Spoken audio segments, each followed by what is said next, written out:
Want to know how to find your purpose and live with passion?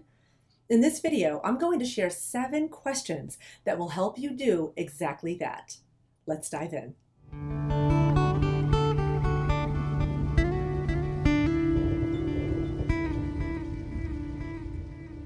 Remember when you were younger and you used to dream about what you wanted to be when you grew up? For a while, those dreams were encouraged and we felt like anything was possible because we all come into this world with certain gifts to share.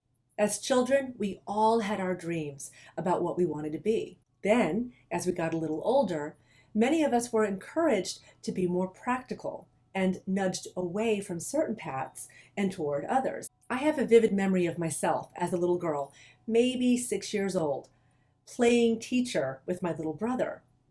As I got a little older, I dreamed about writing a book one day. I even remember drawing a book cover and bringing it to show my parents, proclaiming confidently, "I'm going to write a book someday." What this book was going to be about, I had no idea. There's also a memory I have of riding in my parents' back seat on long road trips, and a particular vision would pop into my mind often. It was an image of me in front of a microphone, in front of large groups of people. And what was odd was that I wasn't singing because that was never really a dream of mine. I was just talking. I had no idea what I was talking about, but apparently I had something to share and there were people out there who valued what I had to say.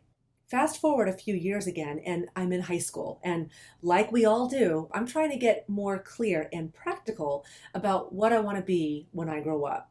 So I did like we are taught to do. I talked to the adults around me. I was told all of the downsides of teaching.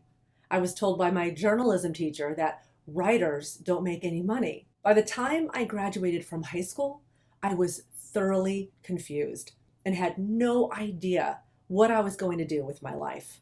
So many people find themselves in jobs that don't light their soul on fire because somewhere along the way, we abandoned our dreams. Now, as adults, the rates of addiction, depression, and even anxiety are at an all-time high. Even if we're not experiencing dissatisfaction to that extreme, many, at the end of the day, find themselves eating, drinking, watching TV, or engaging in some other behavior more than they want to. I believe one of the unspoken epidemics in society today is the existential crisis. Way too many are moving through life numb, uninspired, lost, because they have no driving force within them. Many lack the clarity about who they are and what they want. I believe that until we answer some crucial questions for ourselves, we are like a ship without a compass, moving through our lives with no clear purpose or sense of direction, and we feel lost. That's where I found myself 20 years ago.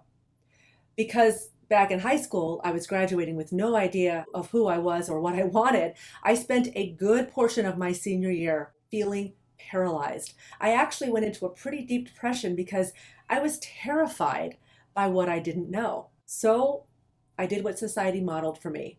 I graduated, went to college, and got a decent paying job. And I continued to feel listless. I remember vividly the Sunday afternoon feeling of dreading the week ahead and spent most of my workdays watching the clock, waiting for 5 o'clock to roll around. I believe this is where so many find themselves, bored, uninspired, feeling like something is missing, but not sure what. What I've discovered in my 20 years as a life coach is that there are a lot of adults out there waiting for something to happen, all the while knowing they're wasting precious time. And life is passing them by. It doesn't matter what job or house or car we have. Striving for the next best one usually doesn't scratch that itch for very long. In order to live a fulfilling life, wake up motivated and inspired every day, and go to bed feeling full and satisfied, we have to answer perhaps the 2 most important questions of our lives. Who am I and why am I here? In my book and signature program, this section tends to be one of the most challenging for people. Turns out it's not so easy to answer these questions when your attention was being diverted elsewhere all these years. When I finally got dissatisfied enough and desperate enough, I made some pretty radical and scary changes in my life. I left my safe, comfortable corporate job and took a low-paying, unglamorous job at a shelter for homeless families, where I was to create educational programs to help homeless adults break the cycle of dependency. I loved it. This ended up laying the foundation for who I am and what I do today, teaching, writing, and speaking to groups of all sizes. One day I realized I had come full circle, realigning with my earliest childhood dreams. Gone is that Sunday night feeling of dreading the week ahead. I no longer feel like my life is passing me by or that I'm waiting for something to happen. I call this successful suffering, when we get dissatisfied enough, unhappy enough, fed up enough that we are no longer willing to put our lives on hold. If you've been living your life as if you're waiting for something to happen and you're ready to stop waiting and start living a life of purpose and passion, a life you love, here are the 7 best questions to help you discover your life's calling. Number 1, what are those things you love doing that you'd be doing even if money were no issue? These are the things you love doing, talking about, and investing your time, energy, and money in. I have a friend who is passionate about health and wellness for as long as I've known her. She's been committed to living a happy, active, healthy life. She's taken personal training courses, yoga trainings, positive mindset trainings. So it's no surprise when I asked her what gifts, experiences, and inspiration she would love to offer the world. Her natural inclination was health and wellness. 2, who would you have to be being now so that on your deathbed, looking back on your life, you would have no regrets? The problem with waiting for something to happen is that all too often it never does, because rarely does living a life you love happen by accident. In order to ensure you are living a life of purpose and passion, you have to create it by design. You create it by the choices that you make. I once heard someone say, every choice you make is a vote for the life you want. What are you voting for with the choices you are making every day? Realize it's never too late to change your vote. 3, go back to your dreams, or if you can't remember them, pick up where you left off. What do you dream about doing now? One of my most inspirational friends has spent her life preparing to travel the world and making a living doing so. It took some planning and effort, but what a fun goal that must have been for her preparing to meet. Now she is doing exactly what she envisioned, but only because she created her life by design. None of this fell in her lap. 4, what natural skills and abilities, talents, and gifts might make you effective in doing that thing you dream of doing?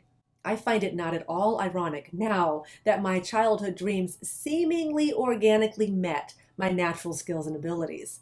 While some of my classmates in school preferred math homework and loathed essay assignments, I salivated over a good writing exercise, always eager to dive in. I took public speaking classes when everyone else avoided them, and ultimately ended up with a communication degree. Now, I had long ago given up on my dream to be a teacher, a writer, a speaker, or so I thought. But when I naturally followed my heart and gravitated towards those things I was good at, how interesting that they aligned so perfectly with those early visions from my childhood. I know I'm not alone in this. I'm not special or unique in this way. I believe if we explore what we are naturally good at and love doing, we start to find our way back to our purpose and our passion. 5, what is stopping you from taking a step in that direction? What are the beliefs you've been operating under? What are the stories you've been telling yourself? What is keeping you from living the life of your dreams, of your childhood dreams? This is where some may say, I dreamt of being a ballerina, and at the age of 53, that's just not possible. Or I wanted to be an astronaut, but at this point in my life, that ship has sailed. But I would challenge you to dig a little deeper. What needs were those dream jobs filling? Did you want to be a ballerina because you wanted to be that comfortable and confident in your own skin and be able to move with that kind of grace and beauty and ease? Who said it's too late for that? I also dreamed of being a dancer. Now, as an adult, I'm a yoga teacher, and for me, I'm completely satisfied because I'm still enjoying so much of what being a dancer represented for me. If you dreamt of being an astronaut, perhaps the deeper underlying need was a thirst for adventure and knowledge and exploring new worlds. Perhaps a life of traveling the world would make you happier than you ever considered. Instead of getting stuck in a story that the opportunity has passed you by, consider looking at whether or not that is really true. By thinking outside of the box, are there any other ways you could still be meeting the needs of your childhood dreams? Number 6, is that a good enough reason? That reason you've given yourself for not doing what you want to do, is that a good enough reason? Now that you've started to identify the beliefs that are holding you back from living purposely and passionately, fully aligning with what lights your soul on fire so that you can live in the sweet spot of your life, is that a good enough reason? Is there some way you can start taking steps, even baby steps, every day to start moving you in the direction of your ideal life? And finally, perhaps the most important question to consider out of them all, what will your life look like in 5 years if you don't do anything differently? And what might it look like if you do? Take some time to see each of these scenarios through in your mind. Which outcome stirs a fire within you? What are you willing to do today to start moving your life and your work in that direction? Thank you so much for tuning in today. For more videos just like this one, subscribe to my YouTube channel. Until next time, namaste.